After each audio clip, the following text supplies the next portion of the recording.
1 Timóteo, capítulo 1, verso 6. Amém? Todos acharam? Amém. Então vamos prosseguir. Diz assim: alguns se desviaram dessas coisas, voltando-se para discussões inúteis. Vou repetir. Alguns se desviaram dessas coisas, voltando-se para discussões inúteis. Tá? Estou tentando ver aí. Você pode, não fez sua Bíblia, tá? Só para de olhar para ela agora. Não tira do aplicativo que você estiver usando. Eu estou fazendo questão de, versículo por versículo, o mais detalhado possível, para que vocês possam fixar a epístola de Timóteo. Tá? Lembrando algumas coisas que nós precisamos estar em mente. A primeira é: quem é Timóteo? Timóteo é um cooperador de Paulo, né? Um ajudante de Paulo, na plantação de igreja, no discipulado, na pregação, na organização das igrejas. O ponto positivo dele, ele é alguém que tem uma fé não fingida, ele é sincero, ele realmente é um amigo verdadeiro, ele não abandona seus amigos, ele se importa com as pessoas, ele realmente é fiel à palavra, uma pessoa muito dedicada. São os pontos positivos de Timóteo. Timóteo é alguém que, uma coisa muito importante também, Timóteo sabe ser liderado. Tem gente que tem dificuldade. Timóteo é alguém que sabe ser instruído. Timóteo é alguém que tem humildade para reconhecer se está errado ou certo. Ele tem humildade para escutar pessoas mais experientes. Timóteo tem muitas qualidades importantes que serviram para ajudar Paulo. Timóteo é alguém que não tem um temperamento explosivo. Ele é alguém que é muito conciliador. É alguém que consegue ser muito pacificador. Mas eu falei para vocês também que ele tem alguns pontos fracos. Paulo, como líder dele, sempre está ajudando ele a resolver. Um dos pontos fracos é tímido, é alguém que não tem a presença muito forte. Tudo indica que o tom de voz dele não era um tom de voz imponente.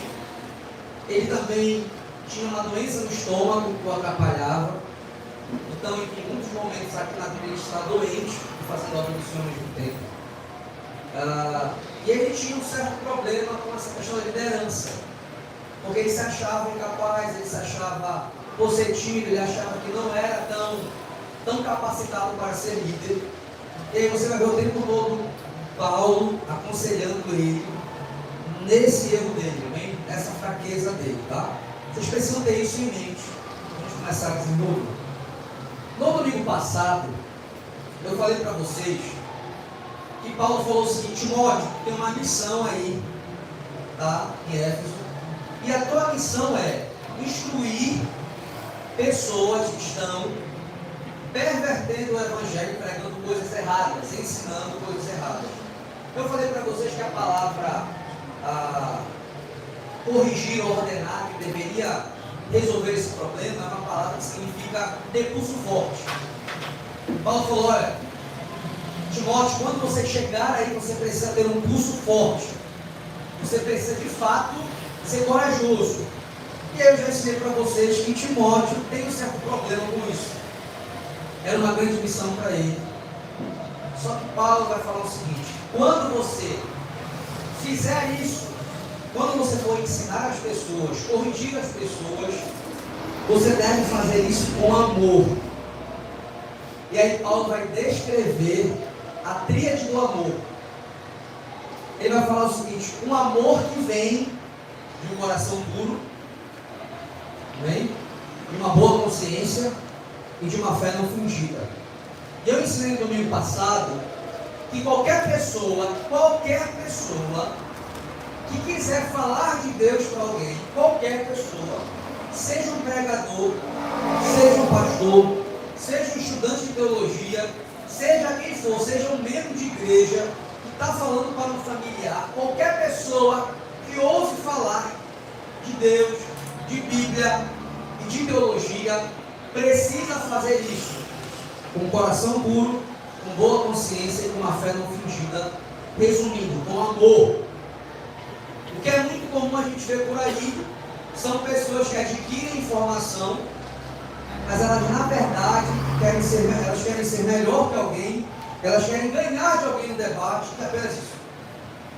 Então, a primeira coisa que eu falei no vídeo passado é: você precisa saber sondar qual é a motivação do porquê você faz algo, você fala algo, inclusive a palavra de Deus. Então, olha só, Timóteo vai se envolver com pessoas intelectualmente instruídas, filosoficamente instruídas. Ele vai dizer o seguinte: Timóteo, você não está indo para ganhar dele no debate. Você não está indo para mostrar que você sabe mais do que ele. Você está indo ensinar o Evangelho para essas pessoas porque você ama pregar o Evangelho e você ama pessoas. Quem está me entendendo? Amém. Qualquer pessoa dessa igreja, qualquer membro dessa igreja, qualquer marido, qualquer esposa, que fale para o seu cônjuge sobre Bíblia, ou que vá aconselhar, ou que vá corrigir, qualquer pai, qualquer mãe, qualquer amigo, deve fazer isso com a intenção correta. A intenção não é ser melhor, a intenção não é julgar de uma forma qual você queira destruir, mostrar que você é superior. A intenção correta é amor. E eu ensinei para vocês como é que eu vou definir que eu estou fazendo algo com amor. O primeiro ponto é ser puro de coração. E eu disse para vocês que puro de coração é aquele que primeiro se pergunta, olha para dentro e se pergunta: por que eu disse tal coisa? Por que eu falei tal coisa? É porque eu estou magoado? É porque eu quero me vingar? É porque eu quero vomitar intelectualidade em alguém? É porque eu quero ser superior a alguém? Qual é o motivo a qual você fala de Deus? Qual é o motivo a qual você resolve seus problemas? Se for uma motivação pecaminosa, você não está fazendo isso com amor. É por isso que Paulo vai falar isso em Coríntios capítulo 12. Você pode dar teu corpo para queimar. Você pode dar teu dinheiro aos pobres.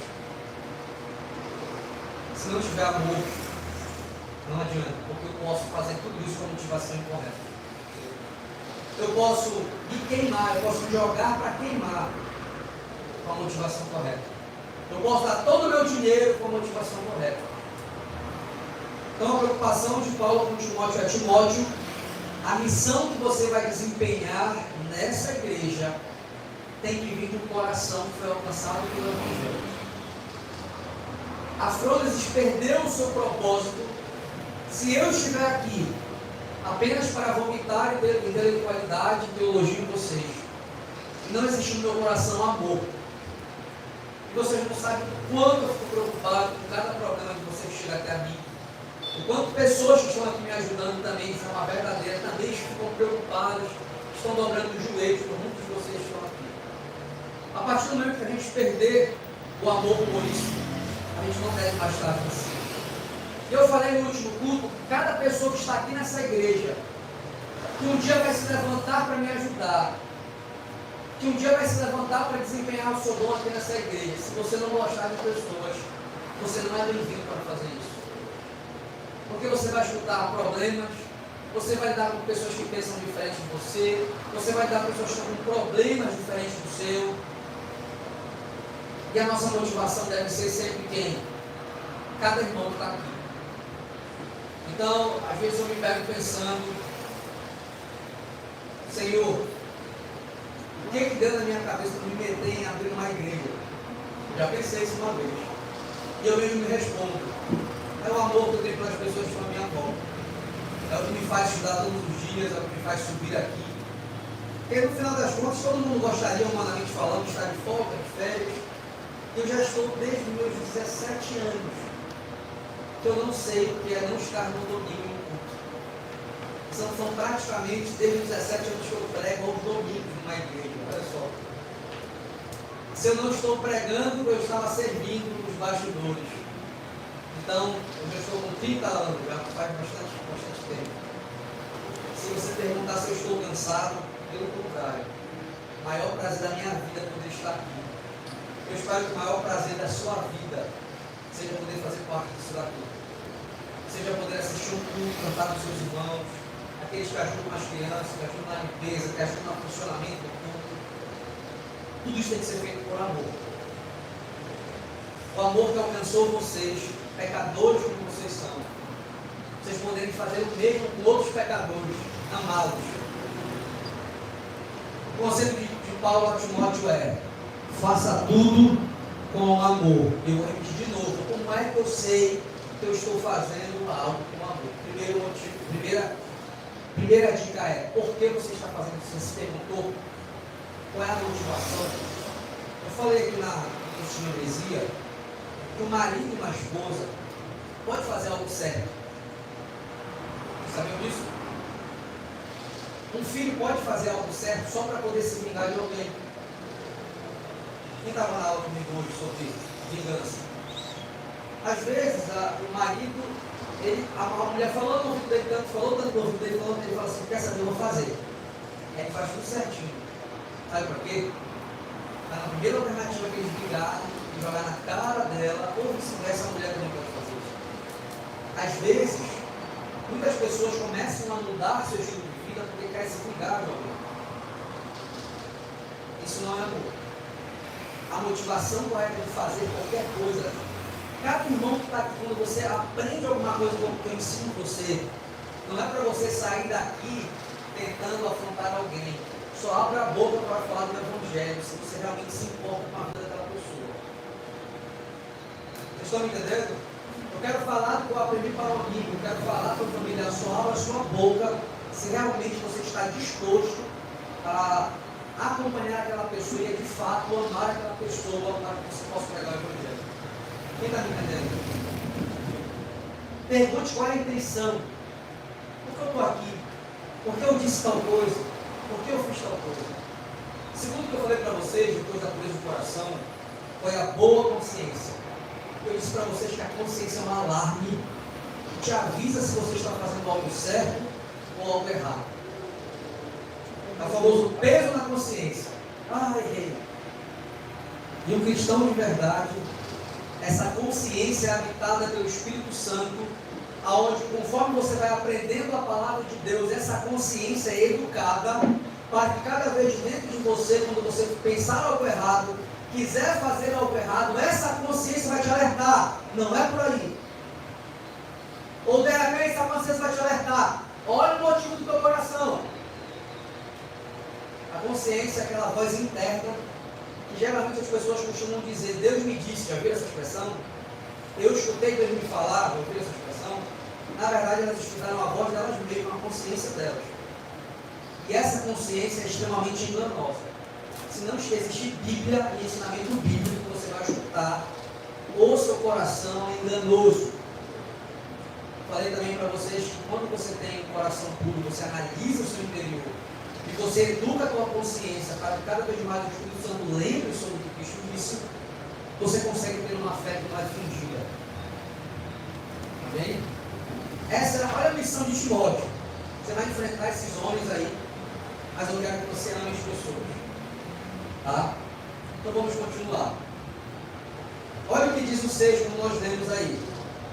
É justamente isso que Paulo vai acusar essas pessoas de terem abandonado. Tá? Aí olha o que ele fala: alguns se desviaram dessas coisas. Que coisas são essas? O amor. Olha o que ele falou: Timóteo, dentro dessa igreja tem pessoas aí querendo falar, querendo ensinar, e elas não têm amor. Aí você pode falar assim para mim: não, mas eu nem ensino na igreja, eu nem ensino, isso não serve para mim. Eu quero te mostrar um negócio. Olha no 6. Alguns se desviaram dessas coisas, voltando-se para discussões inúteis. Vou falar o que são essas discussões inúteis, mas olha comigo aí o 7. Querendo ser mestres da lei, quando não compreendem nem o que dizem, nem as coisas acerca das quais fazem afirmações tão categóricas. Eles querem ser mestres, não são. Quem são esse tipo de pessoa? São pessoas que estão no meio da membresia da igreja, que começam a se interessar por alguns ensinamentos esquisitos, começam a propagar esses ensinamentos no meio da igreja. Eles querem o título de mestre, eles se acham inteligentes, mas Paulo já é bem categórico. Não são mestres, porque eles não sabem nem o que estão ensinando. Então, quero mostrar um pouquinho para vocês alguns cuidados que a gente tem que tomar para a nossa vida. Amém? Então, vamos analisar palavra por palavra, versículo por versículo. Vamos para o versículo 6. Você está vendo a palavra aí, alguns se desviaram? A palavra alguns tem a ver com o verso 3. Tá? Vamos ler lá então, 1 Timóteo, verso 3.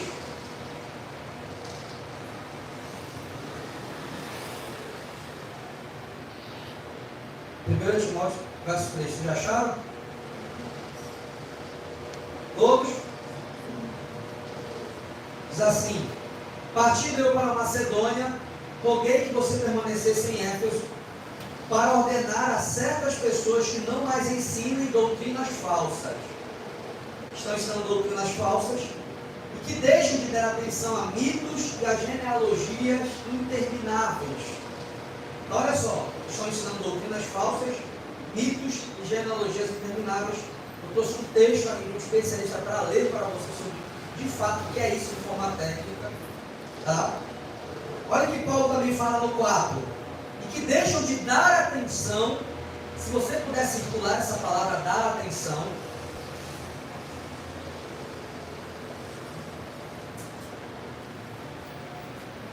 a mitos e genealogias intermináveis que causam controvérsias, grifo controvérsias, em vez de promoverem a obra de Deus, que é pela fé. Tá? E são essas pessoas aqui que esqueceram de fazer as coisas por amor. Tá bom? Esses são os alguns que se desviaram. Volta para o 6, só para dar uma lembrada em vocês. Nós temos uma coisa curiosa no versículo 6, quando o texto fala assim, alguns se desviaram. O que é a palavra desviaram? Significa desviar-se do alvo ou errar o alvo. Era alguém que outrora estava ali no caminho certo, mirando na direção certa, e de repente eles perderam a atenção. Olha só, imagina que você é alguém que está com arco e flecha e você está concentrado no alvo. Está te imaginando aí? Nas Olimpíadas você está concentrado no alvo. E você já viu que nas Olimpíadas, para você ficar concentrado, tem que ter silêncio, né? Todo mundo concentrado. Imagina que de repente você está focado e você perde a atenção para alguma coisa e a tua flechada sai para o lado errado. O que pode acontecer quando essa flechada vai para o lado errado? Você apenas não pode errar o alvo, mas também você pode acertar alguém. Eu não posso errar aquele alvo, mas pode ter alguém que eu possa acertar. Correto? É o que significa essa palavra. Tá bom? Olha esse texto maravilhoso do William Hendricks. Ele fala o seguinte: são como atiradores que erram o alvo, como viajantes que nunca chegam ao seu destino, porque se volveram para uma direção equivocada e não se preocuparam em observar a sinalização que se encontra ao longo da estrada. O que eu quero ensinar a partir disso? Eu quero que você observe agora se talvez você não está nessa situação. Quem eles eram? Pessoas que estavam decididas, focadas.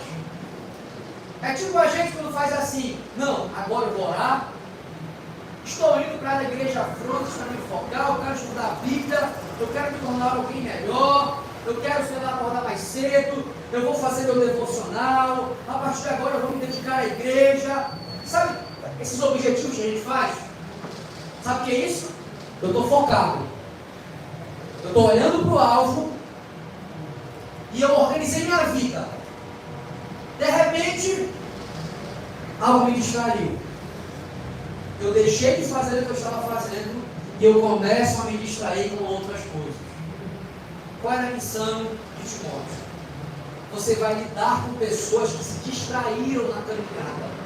E começaram a se interessar por outras coisas que não são o puro e verdadeiro Evangelho, que deixaram de estar satisfeitas em Cristo. Vocês estão entendendo? Eu já quero começar com uma pergunta. Eu estou diante de pessoas focadas ou eu estou diante de pessoas desatentas? Quem é você? Quem, pastor? Não oro, não leio Bíblia, já nem consigo lembrar o que é ensinado, porque eu gasto todo o meu tempo com coisas que eu gosto de fazer. Olha que coisa interessante. Esses homens aqui, outrora, eram homens que estavam focados. Eu quero falar um pouco hoje sobre o foco. Eu tenho compartilhado com vocês como é que você, por exemplo, segunda-feira começou, como é que eu acordo segunda-feira? Domingo começou, como é que eu me levanto domingo? Eu me levanto querendo ser um pai melhor, uma esposa melhor, um cristão autêntico, alguém que realmente trabalha com excelência. Eu já começo o dia desistindo da minha vida. Eu já começo o dia escutando pensamentos que não devem, consumindo a minha energia com coisa que não deve. Como é que eu começo o meu dia? Eu já começo irritado, mentindo. Na vida de um cristão, o foco, a atenção é muito importante. Você vai estar cercado de coisas que vão tirar a tua atenção. Quando você perceber, você já nem vive mais como alguém que é guiado pelo Espírito de Deus, ou como alguém que conhece a palavra de Deus. Você pode abrir um Tito 1:10 para te mostrar um pouquinho também ao redor dessa igreja, que nesse tempo alguns problemas eram enfrentados. Tito 1.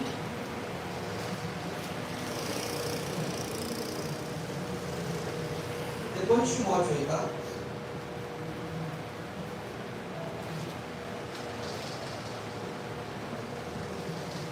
Olha o mesmo conselho que Timóteo recebe, o próprio Tito também vai receber em outra igreja. Olha a preocupação de Paulo. É por isso que eu preciso que vocês entendam, para que vocês entendam cada vez mais a fronte. Olha só, versículo 9. Apegue-se firmemente à mensagem fiel, de maneira pela qual foi ensinada, para que seja capaz de encorajar outros pela sã doutrina. Ele vai falar o que é essa doutrina e de refutar os que se opõem a ela.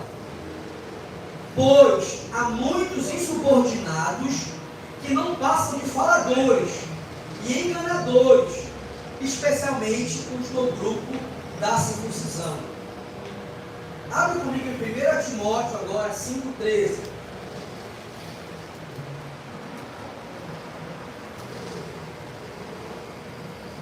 Timóteo 5:13.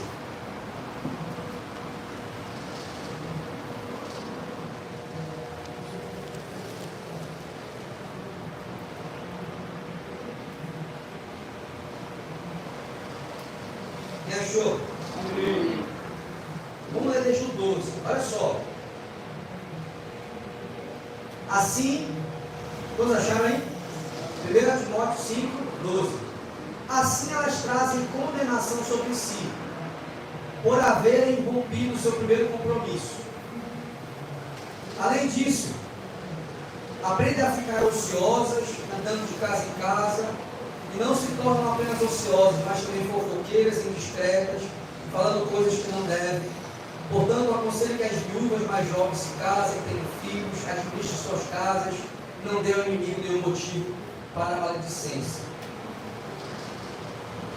Algumas, na verdade, já se desviaram para seguir Satanás. Por que eu estou lendo esse texto? Porque tanto Tito como Timóteo vão resolver dois tipos de problemas, com homens e com mulheres. Estão entendendo? Nós vamos tratar de problemas de homens e de mulheres. Então, são pessoas que, com essa palavra, se desviaram. Estavam focados, mas deixam pensamentos, falas aqui, coisas que estão enxergando, tirar o foco do Senhor. Toda vez que você é desatento e tira o foco do Senhor, vai começar a aparecer um monte de absurdo na sua vida. Vamos voltar para Timóteo, 1 Timóteo 1.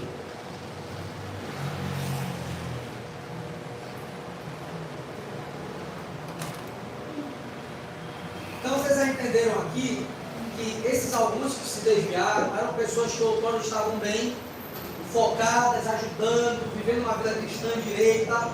Daqui a pouco perderam a concentração. E aí eu quero chamar um pouco a atenção de vocês, que a gente como cristão tem que ficar atento quando o nosso ânimo é assim, ó. Você começa muito animado, faz planos, nunca consegue dar seguimento aos seus planos. Faz 1000 promessas ao Senhor, planeja 1000 coisas e não consegue fazer isso. O erro não está nas pessoas, o erro não está no ambiente, o erro está na gente. Uma coisa que é interessante é que o texto diz algo. Eles estão se envolvendo, alguns se desviaram dessas coisas. Que coisas são essas? O amor, a motivação correta, o coração puro, a boa consciência e a fé não fingida. E eles começaram a se voltar para discussões inúteis. Tá? A palavra grega aqui utilizada para discussões inúteis é uma palavra chamada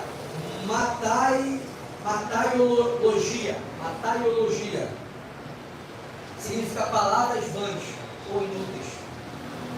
Refere-se, preste atenção, refere-se a conversas que não beneficiam ninguém. Repete, conversas que não beneficiam ninguém. Aqui provavelmente refere-se a tagarelice inútil dos ignorantes e dos incultos. Eu quero que você abra comigo para... Não abre ainda, que no próximo versículo você já vai ver. Olha que coisa interessante, preste atenção. Como é que devem ser as nossas conversas na igreja? As nossas conversas, além de ser sobre coisas do dia a dia, precisa também no meio das nossas conversas existir a palavra de Deus. Precisa existir no meio das nossas conversas também que nós estamos aprendendo as maravilhas do Senhor, incentivarmos aos outros as boas obras. Deve existir no meio das nossas conversas confissões, ajuda uns aos outros. É isso que deve existir no meio da nossa conversa. Só que de repente eu posso ter algumas pessoas aqui que não têm a possibilidade de a gente conseguir conversar algo de Bíblia, porque elas nunca lembram de nada. Quando a gente percebe que eles estão em conversas inúteis, eu quero explicar para vocês o que é isso. Vocês já ouviram falar sobre aquela expressão que eu quero uma fé mais profunda? Quem já ouviu falar? Eu quero uma mulher mais profunda. Muitas vezes assim, sempre um olhar mais fundo, mais profundo, na intimidade, da profundeza do teu amor, né? Isso é importante. Se quiser ler Bíblia. Não é uma música que vai te levar às profundezas de Deus. Não é um momento do culto que você vai começar a chorar que vai te levar às profundezas, às espiritualidade correta. É a Bíblia. Por quê? Porque a Bíblia ela penetra no íntimo da tua alma. Quanto mais tu conhece a palavra de Deus, parece que o próprio Deus está ecoando dentro de ti. Imagina a voz dele ecoando dentro de ti com aquilo que ele tem te ensinado. Então, o que está acontecendo com essas pessoas? Se você ler todas as epístolas, todas, Paulo está extremamente preocupado com o que nós chamamos de sã doutrina. Correto? Sã doutrina. O que é essa doutrina? Nada mais, nada menos que o Evangelho vai responder nesse próprio texto. Pastor, o que é o Evangelho? O Evangelho é o que vocês têm aprendido no curso de membresia, que é pecado, como o homem caiu, como a gente foi regenerado, como a gente se converteu, como a gente foi justificado, como a gente foi adotado, como é a nossa vida de santificação, como deve ser a reação do crente na bem-aventurança, como colocar em prática, quando a gente pega a ética do reino 2, como orar, como jejuar, como ser um membro, como viver em comunhão com os irmãos. Sabe o que a gente está ensinando para vocês? Paulo chama isso de sã doutrina. Para Paulo seria um absurdo qualquer coisa dentro da igreja que fosse fora disso. Então, se ele estivesse vivo hoje e ele escutasse alguém falar assim, porque eu quero uma espiritualidade mais profunda, eu quero conhecer os mistérios de Deus. A primeira coisa que ele vai te falar, ele está respondendo mais Romanos, por exemplo, deve ser no finalzinho do 11. Qual a profundidade das riquezas do saber e do conhecer de Deus? Quem pode sondar tua mente? Quem pode te aconselhar? Ninguém. Vou deixar muito claro para vocês, muito claro, para todo mundo que está aqui assistindo, vai assistir depois. Qualquer homem que falar para você que é tão espiritual, que consegue ter um acesso a Deus fora do comum, ele está mentindo. É mentira. Qualquer ser humano que exista na face da terra, por mais próximo que ele esteja de Deus, por mais que ele estude Bíblia, ele acorda todas as manhãs, sendo tentado pelos seus pecados, pensando em desistir e querendo não orar. O que vai diferenciar um homem de Deus, uma mulher de Deus, de um crente que é moleque ou moleca, é que quando vem esses desejos errados, ele é homem e mulher suficiente para falar: isso não é a voz do Espírito de Deus. Amém. Ele tem aquilo que Paulo vai dizer para Timóteo: nós não temos um espírito de covardia, nós temos um espírito de coragem, nós temos um espírito de mansidão, nós somos guiados pelo Espírito. Não existe. O que talvez exista, o que existe na verdade, são pessoas que se interessam mais pelo que a Escritura diz, que procuram entender mais o que a Escritura diz, e por isso serão mais maduras. Então, como é que um reformado define um crente que seria espiritual? Nós chamamos de maduro espiritualmente.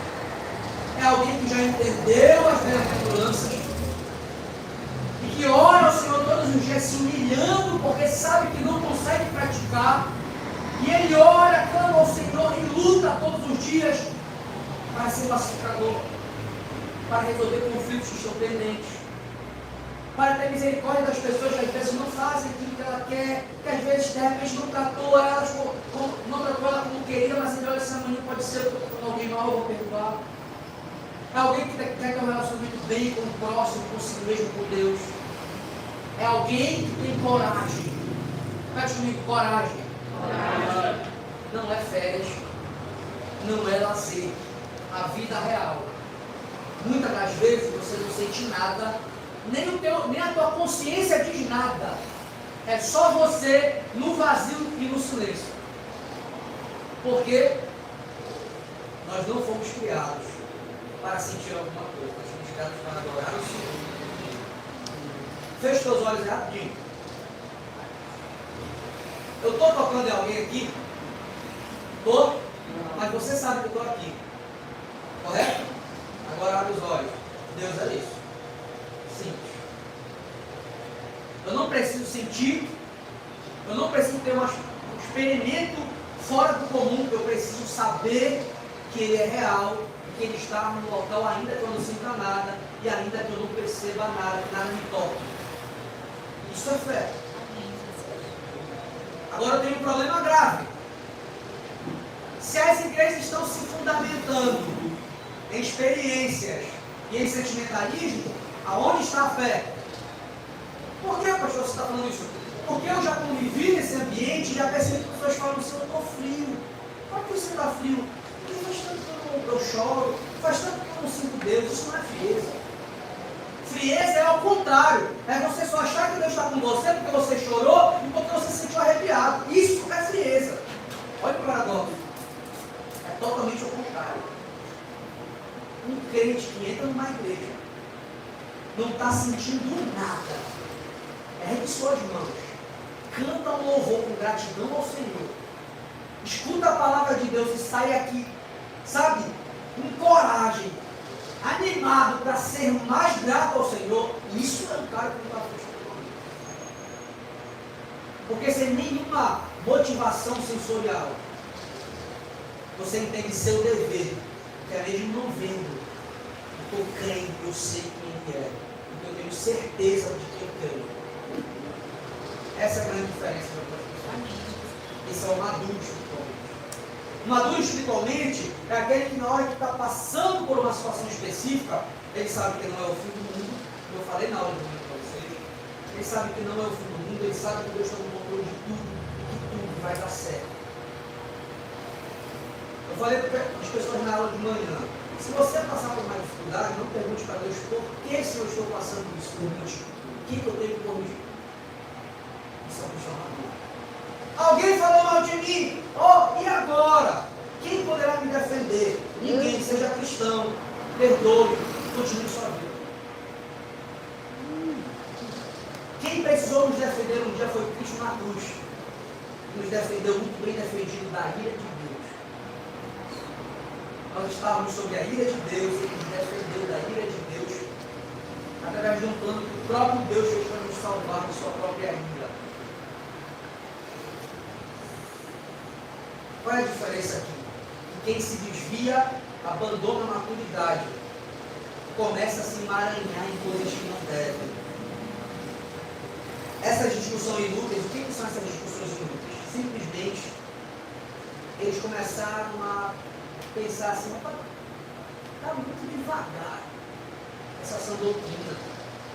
Só isso. É só isso. Só Cristo morreu na cruz para salvar a gente. Não tem uma experiência a mais. Não tem, né? Alguma coisa que dê mais emoção na nossa fé. Eles querem um conhecimento superior, eles querem uma revelação superior.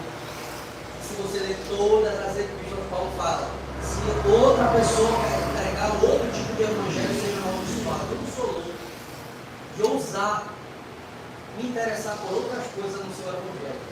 Vocês vão escutar falando sobre mistificação enquanto eu estiver vivo, conversão enquanto eu estiver vivo, regeneração enquanto eu estiver vivo, sobre aliancismo enquanto eu estiver vivo. Vocês vão escutar falar sobre o que é pecado enquanto eu estiver vivo, e santificação.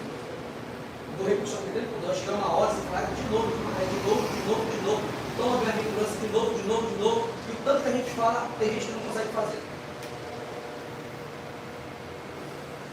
Paulo sabia disso, e vocês sabem disso. Tem gente que está há 3 anos aqui, se você perguntar o que é tal coisa, não sabe responder. Sabe o que se chama isso? Sã doutrina, esse evangelho. Vou deixar bem claro, na Frontes não tem outro motivo de interesse a não ser isso.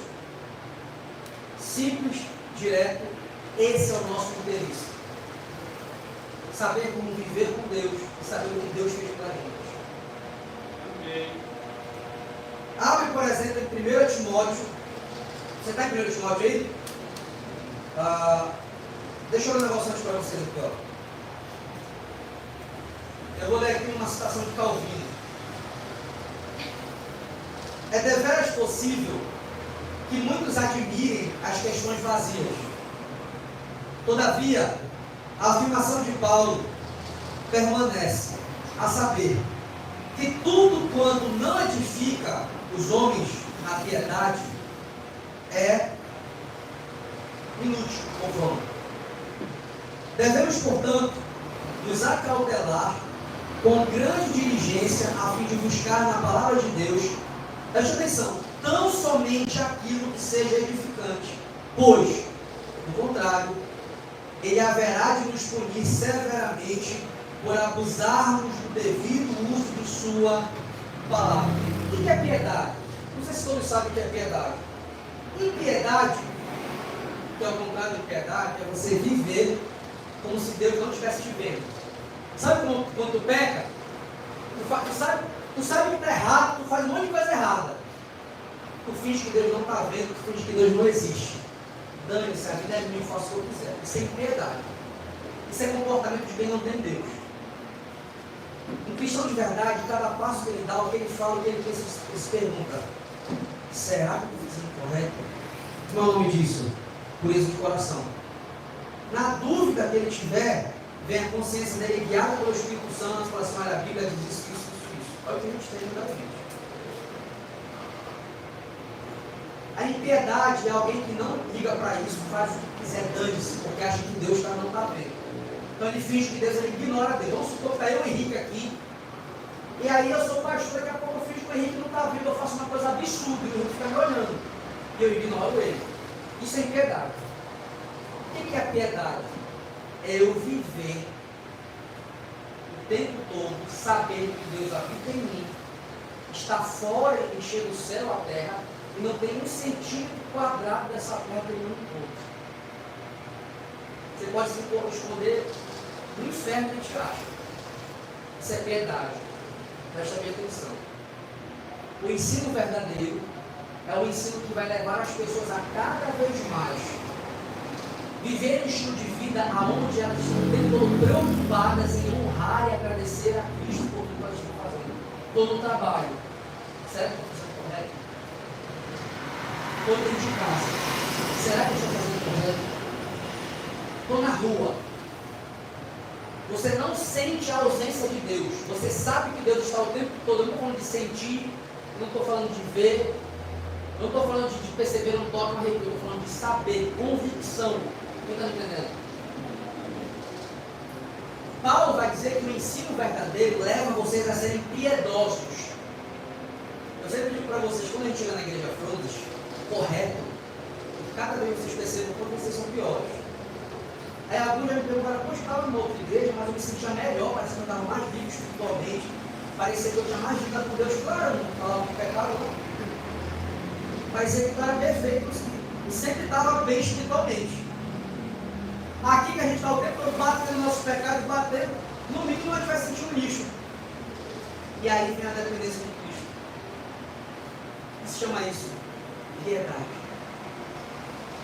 Tudo que está sendo ensinado nessa igreja para perceber o quanto você é mau, pecador, que necessita de Cristo. Não existe vida sem comunhão com Cristo.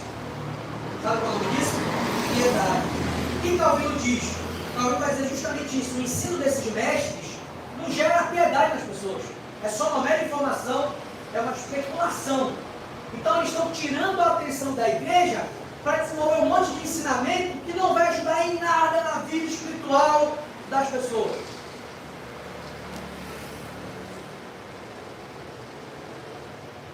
Perderam-se em loquacidade frívola. Gostei dessa palavra. A pregação deles era sem objetivo e levava a lugar nenhum e não tornava os homens santos. Quem está me entendendo? Entendeu? Ficou claro para vocês?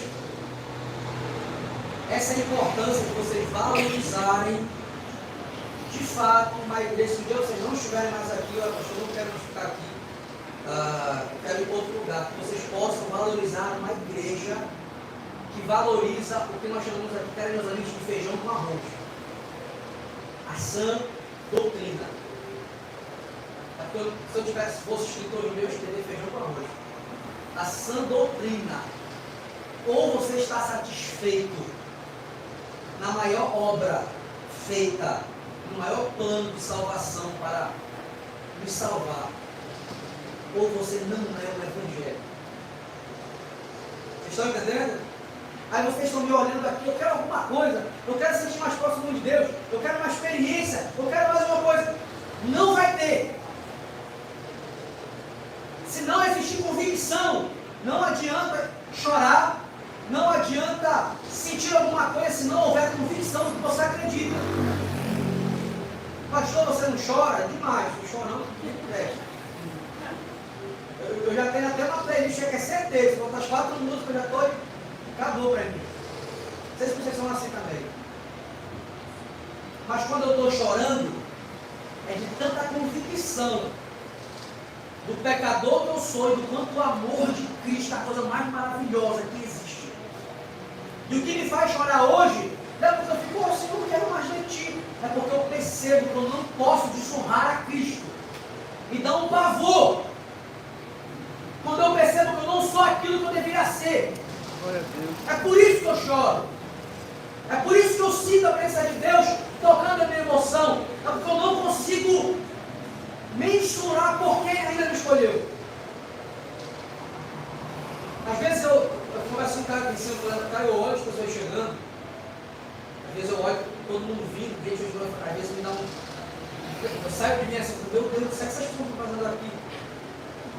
Eu fico pensando assim, porque até outro dia a gente estava abrindo essa igreja com uma caixinha purificada, eu vindo do supermercado a sair com a roupa vermelha, bota de peão trabalhador e pregando para vocês aqui. Cansado, chegava e pensando, Senhor, será que eu estou fazendo certo? Será que era hora de abrir? Senhor, será que era hora? Senhor, será que eu sou capaz de, nesse momento todo, a gente junto com os irmãos se transformando, e aí vendo nossos defeitos, as coisas acontecendo, e o meu casamento sendo transformado, e eu também, o negócio, sabe? E hoje, quando eu olho, eu estar diante de vocês pregando, para alguns irmãos que também estão desde o início, Deus é incrível. Deus é incrível. Porque eu não merecia nem de perto o que Ele já fez por mim.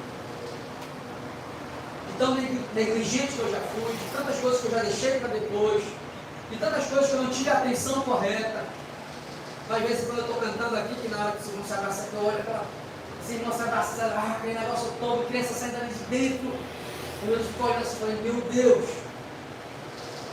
Quando eu olho uma palavra dessa, para Timóteo, Paulo fala, faz com amor. E eu lembro que várias vezes o que me fez não desistir, eu falar assim, não vou conseguir viver em paz, se um dia eu falar assim, vou parar. De tanto você se apegar às pessoas que estão no local.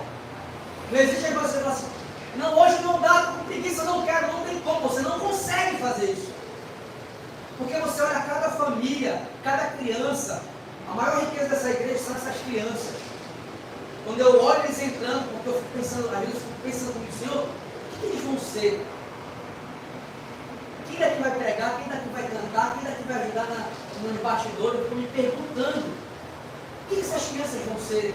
Ao mesmo tempo, me dá uma dor no coração, Senhor, não deixe que nenhum deles se percam. Então vocês estão aqui, se a gente não tiver amor por isso, se a gente não estiver focado, isso aqui não importa. Esses homens se perderam nessa loquacidade frívola. Eles só queriam jogar informação no ar. Só pensavam em si mesmo. Mera intelectualidade.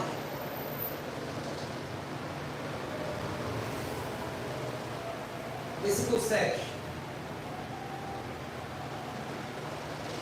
Querem ser mestres da lei, quando não compreendem nem o que dizem, nem as coisas acerca das quais fazem, e as afirmações tão categóricas.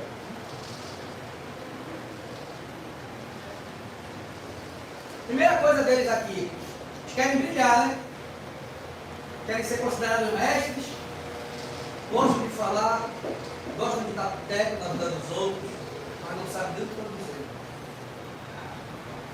Meus irmãos amados, você tem que subir aqui. Você tem que estar diante de uma turma para ensinar uma turma. Eu quero ser bem pesado na minha palavra. Isso aqui não é para cristão vagabundo. Preste atenção nessa palavra. Não tem a ver só com você ver um vídeo na internet, com você ler um trecho do livro. Vocês não têm noção dos problemas diários. O quanto de pessoas você precisa doar o seu tempo para ajudar. Se tu não suporta a tua esposa, a tua mulher, para fazer o que aqui em cima? Tu não consegue lidar com a tua mãe, com o teu pai, com o teu irmão, para fazer o que aqui em cima? Tu vai fazer o que numa sala dessa ensinando?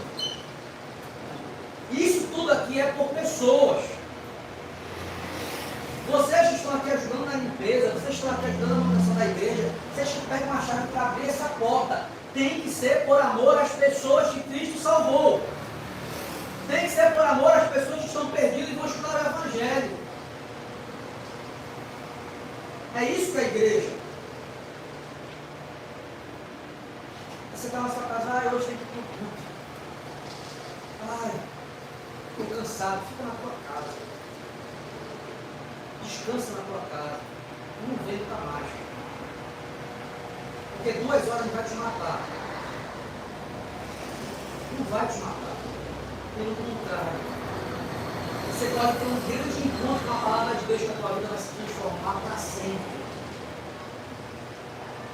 Eu estou desde os 17 anos vivendo essa cultura de aos domingos estar no culto.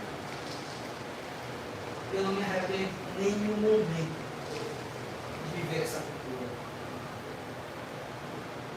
Primeira coisa que eles queriam ser mestres, queriam honras, queriam reconhecimentos, queriam sentar na janela.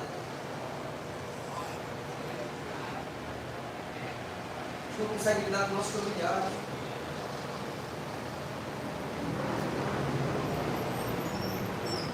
Mas uma coisa interessante é entender, eles queriam ser mestres de quê? Paulo é irônico, Paulo está sendo extremamente irônico, está dizendo o seguinte: querendo ser mestres da lei, quando não compreendem nem o que dizem, nem as coisas acerca das quais fazem afirmações categóricas. Ele vai fazer um comparativo de mestre da lei, eu quero te mostrar o que é esse mestre da lei. No Novo Testamento, nas epístolas, tem um problema que nós chamamos de judaizantes. Quem são os judaizantes? São pessoas que não entenderam que a igreja primitiva estava deixando de ser judaica e se tornando uma igreja mais ampla. Então, na igreja daquela época, tinha 2 tipos de pessoas. O judeu, que criticava todo mundo que não era judaico. Tinha que se circuncidar, tinha que observar as cerimônias, sabe? Ele era extremamente cerimonialista, correto? Nós temos igrejas cerimonialistas hoje. Tem chofar, tem candelabro, tem marca da aliança, e isso é ser mais espiritual. O cachorro com aquela faixazinha aqui da cor de Israel, todo aquele negócio, né? Tem esse tipo de judaizante na Bíblia. Muitas epístolas você vai encontrar esse tipo de judaizante. Não é o caso aqui, correto? Quem são os judaizantes daqui? São especuladores. Repete comigo. Uma teologia é especulação. Vou ser bem claro com vocês. Onde a Bíblia se cala, a gente se cala. Nós vamos entrar num assunto agora que tem feito naufragar muita gente, que é você querer lidar com teologia especulativa. A Bíblia não diz nada, não fala nada, você começa a supor. O que eles começaram a fazer? Eles queriam ser peritos no Antigo Testamento e começar a trazer novas interpretações para o Antigo Testamento. Era uma revelação superior. Era um mistério que eles queriam desvendar. Sabe que ser humano, você fala de Bíblia, fala de Evangelho, fala de oração, estudo, ninguém quer. Fala de demônio. Todo mundo fica interessado. Correto? É isso? Fala de coisas, olha, teve um irmão que o anjo desceu com a espada desembanhada. A tendência das pessoas gostarem de mistério de anjos, demônios, coisas esotéricas e magia. No caso deles, eles gostavam de trazer uma interpretação diferente para as coisas. Eles gostavam de um mistério, mas muito envolvido com a questão judaica. Eu quero ler depois para vocês aqui, mas vamos continuar aqui. O Gordon Fink é um especialista em exegese do Novo Testamento. Olha o que ele diz. Aqui talvez seja o epiteto pejorativo. Estão meramente assumindo um papel de rabinos judeus, porém é mais provável que seja uma descrição do que os falsos mestres desejavam. Na realidade, ser mestres da lei, no sentido provável de intérpretes da lei, intérpretes especulativos das histórias genealógicas do Antigo Testamento a respeito dos começos. Paulo o joga de volta contra eles com ironia, pois no seu modo de ver, o uso que fizeram dos seus métodos exegéticos. O que é exegese, tá? Você não se confundir. Exegese, você pode fazer 2 tipos de exegese, que é a de contexto cultural. Toda vez que eu conto para vocês, olha, naquela época o povo vivia assim, assim, assim. Lembra quando eu faço isso? Isso se chama exegese. Quando eu falo no original grego, tal coisa significa assim. Isso também é uma exegese. Primeiro, a gente entende como era na época, cultura, costumes, cidades, entende a gramática para depois eu trazer a aplicação para vocês. Eu sempre faço isso toda a pregação, correto? Eu dou primeiro o contexto histórico, digo o que significa a palavra e depois eu trago para a aplicação no dia de hoje. É isso que me dá a moral e a ênfase para que eu possa falar, olha, usa desse jeito. Então o que Paulo está questionando? A forma que eles estão interpretando a Bíblia, eles acham que são doutores da lei, mas eles não são coisa nenhuma. Ele diz assim, ó, seus métodos exegéticos mal orientados comprovam que não compreendem, todavia, nem o que dizem, nem os assuntos sobre os quais fazem ousadas asseverações. O J.D. Kelly diz o seguinte, outro especialista também no Novo Testamento. Não é que sejam judaizantes do tipo, por exemplo, de Gálatas, que é esse que gosta de fazer as pessoas virarem judaicas, que desejam impor sobre o cristão a plena lei cerimonial. O que fazem é extrair da lei uma porção legal do Antigo Testamento, que são mitos fantásticos e preceitos ascéticos. O que são esses preceitos ascéticos? É você buscar uma santidade, uma espiritualidade superior. Olha, como é o seguinte: jejua, vou te dar um exemplo do que é isso. Jejua 5 dias, lê o Salmo 91 10 vezes, e vai abrir as comportas do céu e você vai ter acesso ao anjo Miguel. É isso aí. É quanto mais você buscar a santidade, mais teus olhos espirituais abrem. É isso que é esse cara muito ascético, né? Ascético, que é o cara que busca muito isso. Olha só. E ele acaba se desenvolvendo numa santidade onde ele acha que ele é extremamente superior, mais espiritual. Ele começa a ver anjo, ele começa a ver demônio, ele começa a ver um monte de coisa, porque ele orou muito, jejuou muito, fez muito. Então o que eles estavam começando a fazer é o seguinte: olha, nós temos uma interpretação da lei, que é uma interpretação secreta, é um mistério por trás da letra, nem o rabino conseguiu até hoje ter. Olha o que os caras estavam começando a dizer. Isso aqui é o início do que nós chamamos de gnosticismo. Eu vou falar muito sobre vocês, principalmente em 2 Timóteo e no final de 1 Timóteo. E serve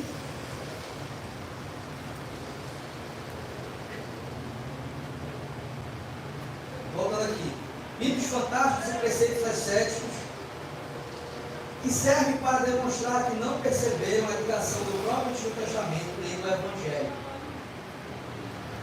Vocês podem abrir, por exemplo, quero dar um exemplo para vocês da galera que aparecia nesse tempo de igreja. Abre segundo Colossenses 2:18.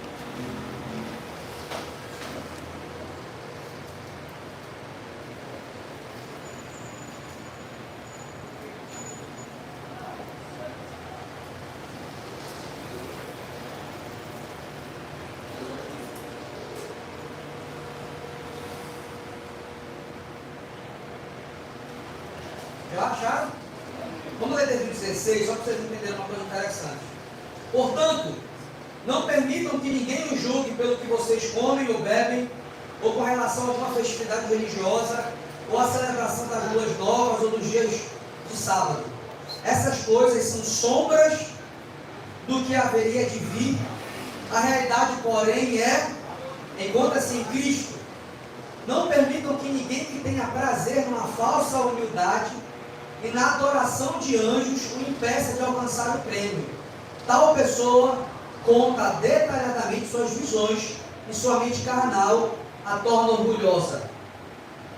Deixa eu falar muita coisa, deixa eu explicar isso aqui. Bem parecido, né? O que acontece hoje? Só vocês perceberem algumas das loucuras que aconteciam no tempo da igreja política, não é só hoje. Colossenses 2, do livro 16 até o 18. Olha o que ele diz no 19 de Colossenses. Trata-se de alguém que não está unido à cabeça, a partir do qual todo o corpo sustentado e unido por seus ligamentos e junta, efetua o crescimento dado por Deus. Já que vocês morreram com Cristo para os princípios elementares deste mundo, porque, como se ainda pertencessem a Ele, vocês se submetem às regras. Não manuseie, não prove, não toque. Todas essas coisas estão destinadas a perecer pelo uso, pois se baseiam em mandamentos e ensinos humanos. Essa é a relação entre o Antigo Testamento e o Novo. Tá bom? Tudo era sombra, Cristo é realidade. Uma coisa que é interessante é, eu quero mostrar para vocês algo sobre esses judaizantes. Olha só, os judaizantes aqui referidos corromperam a lei com fábulas que pretendiam fundar nela subversivas, tanto da moral como da verdade. O erro deles não estava em manter a obrigação da lei, mas em abusar dela por meio de interpretações fabulosas e imorais e adições a ela. Em vez disso, essas pessoas tratavam a lei como um campo de caça para suas conjecturas. Para Paulo, a abordagem deles é fútil. Deus tinha dado sua lei ao seu povo para um propósito muito mais sério. Isso é uma fala de John Stott. Em vez disso, essas pessoas tratam a lei como um campo de caça para as suas conjecturas. Eu já vou finalizar aqui. Temos que ter cuidado, muito cuidado, com essa busca desenfreada por uma espiritualidade esotérica, profunda e ensinamentos que são especulativos. Porque você tem que gastar tanta energia para estudar, não é? Você tem que estudar muito? Tem que estudar muito, pesquisar. Passa uma hora assistindo. Tu pesquisa tanto que tu não sabe falar o que é justificação. Tu não consegue orar, cara. Olha que coisa curiosa. Você não consegue orar. Você não consegue romper com a tua moralidade, com o teu temperamento. Nós precisamos nos consumir de evangelho. Se você conhece um pouco da cultura judaica, você sabe que o judeu é bem fantasioso. Você sabe disso, né? Por exemplo, o budismo vem da cultura judaica. No templo de Salomão, porque Salomão era um maçom, porque não sei o que tem uma câmara secreta, porque não sei o que tem um Deus que surge não sei da onde. O judeu, ele tem vários livros místicos e de lendas. Sabe o que essas pessoas querem fazer? Elas querem trazer uma revelação superior e eles não querem se ficar com a outra. Eu vou finalizar lendo um pouco sobre o que aconteceu na época. Estão prontos aí? Amém? Então vamos lá. Preciso de 5 minutos da atenção de vocês para que eu encerre aqui.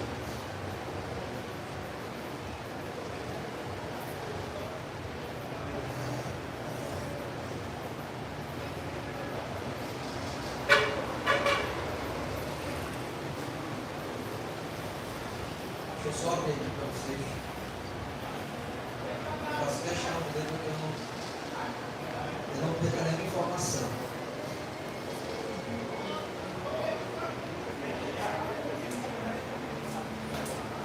Vamos lá.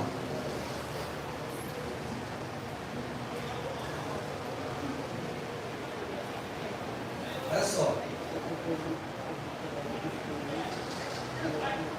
Esta mesma passagem apresenta-nos duas grandes características de heresias. Preste atenção. Ocupavam-se de fábulas e genealogias intermináveis. Foi isso que Paulo falou. Foi? Estas duas coisas não são privativas dessa heresia. Não acontecia só lá. Estavam profundamente enraizadas no pensamento do mundo antigo. Em primeiro lugar, vamos falar sobre as fábulas. Uma das características do mundo antigo era que os poetas e até os historiadores eram muito afeitos a inventar fábulas românticas e fictícias a respeito da fundação das cidades e das famílias. Gostavam de idear longas histórias nas quais rastreavam a fundação de uma cidade e o começo de uma família até chegar aos deuses. Relatavam a forma em que um um Deus tinha vindo à terra e fundado uma cidade, ou de como desceu a este mundo e se casou com uma jovem mortal, fundando assim uma família cuja origem era divina. O mundo antigo estava repleto de histórias como estas. Primeiro ponto aqui, era muito comum, e era uma briga literária, que você se posicionasse como um contador de história. O famoso Hércules, tem? Então, nessa época, as pessoas gostavam de inventar histórias e lendas, e o público realmente chegava a acreditar e transformava isso em religião. O que esses homens começaram a fazer? Em busca dessa fama, eles também pegaram e emprestaram essa cultura grega e começaram a falar assim: vamos começar a criar nossas mitologias a partir da lei, a partir do Antigo Testamento. Um judeu já faz isso bem antes. Só para vocês terem uma noção, só que agora eles estavam trazendo para a igreja. É basicamente, eu estou aqui com vocês agora, de repente levanta o Henrique começa a falar assim: rapaz, essa igreja aqui está muito fria. Nós estamos precisando agora de mais revelações. Nós precisamos de uma teologia que chegue por trás da letra. Aí começa. E anjo? Anjo? Vou dizer assim, eu vou falar. Posso falar? Já viram isso? É porque eles sabem que não vai adiantar pregar só o evangelho. Porque o evangelho, para quem é carnal, é extremamente chato. Aí eles começam a pensar o quê? Só a Bíblia não basta, só orar, só estudar a Bíblia, só confiar em Deus, só perseverar não basta. Precisamos de uma emoção a mais. Sabe o que nós vamos fazer? Vigília. Vamos orar de madrugada e chamar a atenção de Deus. Ninguém olha em casa. Mas na vigília todo mundo é santo. Sabe o que a gente vai fazer? Vamos fazer um propósito. Aí, cara, os caras sobem com roupa de saco. Voltar. Vamos jejuar e aparece aqui em cima com uma cara de fome, passando mal. É igual o cara me trouxe uma informação hoje, o cara que deixaram a Bíblia de molho no azeite, não foi? Quanto tempo, cara? Um ano. Para depois tirar aquele azeite, né? Espremer para ser um azeite mais ungido. Vocês estão entendendo? Isso são especulações. Abre a tua Bíblia, sacode a tua Bíblia e me diz aonde está isso. Não existe uma revelação a mais do que a Bíblia. Isso se constitui uma seita. Quem está me entendendo? Pastor, tem resposta? Não tem. O que eu faço? Ora e confia. Ou a gente vai realmente entender que Paulo gastou a vida dele para que você entenda o quanto você é pecador, o quanto Deus te salvou, te dá uma chance de ter uma vida correta, e aquilo que você não conseguir fazer, você confiar inteiramente em Deus para orar e buscar Ele, ou nós não estamos vendo o Evangelho. O que vocês precisam?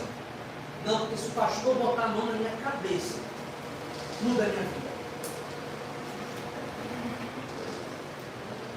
Se o pastor falar uma palavra, muda a minha vida. Sabe nem que o pastor usou a mão para fazer isso?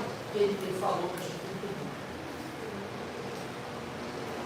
Sabe? Como se a vida cristã fosse assim e as pessoas estão cegas.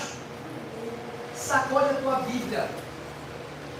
Sacode a tua Bíblia. E me mostra aonde é que existe esse tipo de fé. Aonde você não quer nenhum compromisso com Deus, você não conhece nada das Escrituras, e simplesmente eu vou buscar Deus no monte e transferir todo o meu poder para ti. Não existe.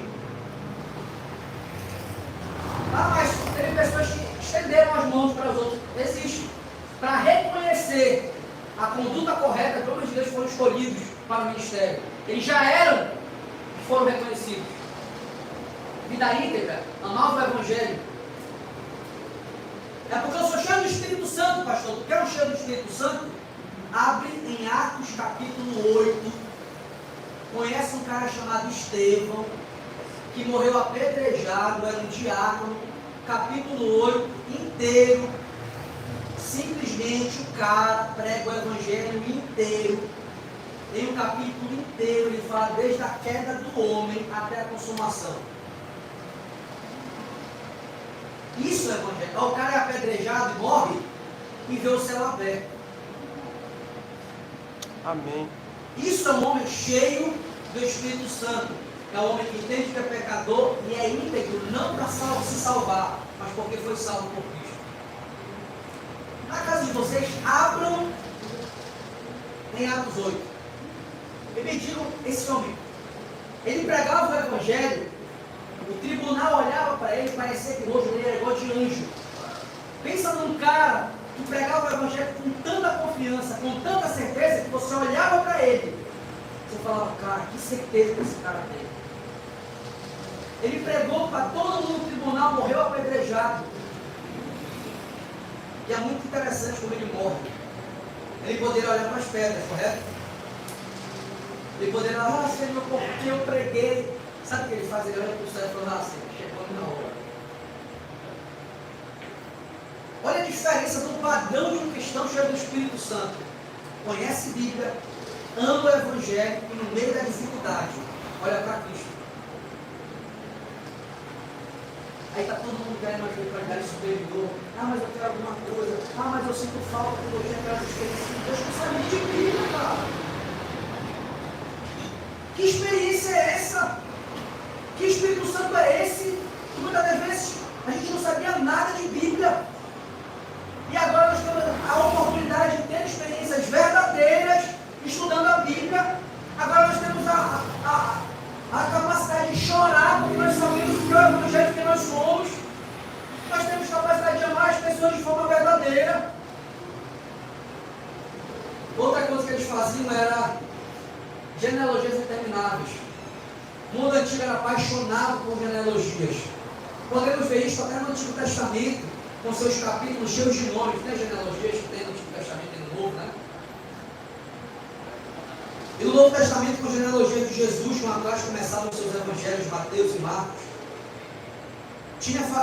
Por exemplo, tinham fabricado a Alexandre Magno uma árvore genealógica artificial, que se remontava até Aquiles e Andrômaca, por um lado, e a Perseu e a Hércules pelo outro. Olha só, os caras forjavam genealogia para te tornar um semideus. Olha a prática. Havia nas genealogias algo fascinante para o mundo antigo, e teria sido muito fácil que o cristianismo se perdesse em histórias intermináveis, românticas e fabulosas a respeito das origens, e em genealogias elaboradas e imaginárias. Este era um perigo inerente à situação dentro da qual se desenvolvia e crescia o pensamento cristão. Os caras começaram a especular, os caras começaram a perguntar, olha, vamos ver se realmente a gente está ligado a Abraão, porque quem estiver ligado a Abraão, quem é da genealogia de Jesus é mais espiritual. Os caras começaram aí com uma teologia especulativa, coisa que a Bíblia não diz nada, não deixa claro. Você quer uma profundeza de espiritualidade? Você quer ver anjo, demônio? Não quero ver. Eu quero ver pessoas. Estão entendendo? Eu quero ver pessoas, eu quero ver gente, eu quero ajudar pessoas, eu quero conviver com as pessoas que eu amo, eu quero conhecer novas pessoas para que eu possa pregar o Evangelho ao compromisso. Está todo mundo vendo o anjo, está todo mundo indo para o céu, amargurado, não perdoa, fofoqueiro, com problema de relacionamento com todo mundo. Por que Jesus veio se tornar humano? Não foi só para nos salvar, foi para ensinar a gente como é que se torna humano de verdade. Sabe qual é a missão do cristão aqui na Terra? Ser um ser humano de verdade. Eu quero que vocês saiam daqui entendendo o seguinte: ou vocês amam o Evangelho, ou vocês se dedicam por tudo isso que a gente está tentando fazer para que vocês de fato entendam a essência do Evangelho, ou vocês vão se perder. Vocês vão se perder e vão perder o foco da concentração em coisas que importam. Coisas que vão deixar vocês cada vez temendo mais a Deus, mais próximos de Deus. É igual os filipenses. Paulo chega lá e fala assim: você já partiu para outro evangelho rápido. Eu deixei aqui a base. Cristo ressurreto, Cristo que agora nos conduz, o Espírito que nos guia, o Evangelho tem que ser pregado às pessoas. Vocês já passaram por outra coisa, vocês já estão acrescentando coisas a mais no Evangelho. O Evangelho não serve conhecer Cristo. Ou você quer viver com Ele, para Ele, ou você não sabe o que é o Evangelho. Pode ficar de pé, por favor.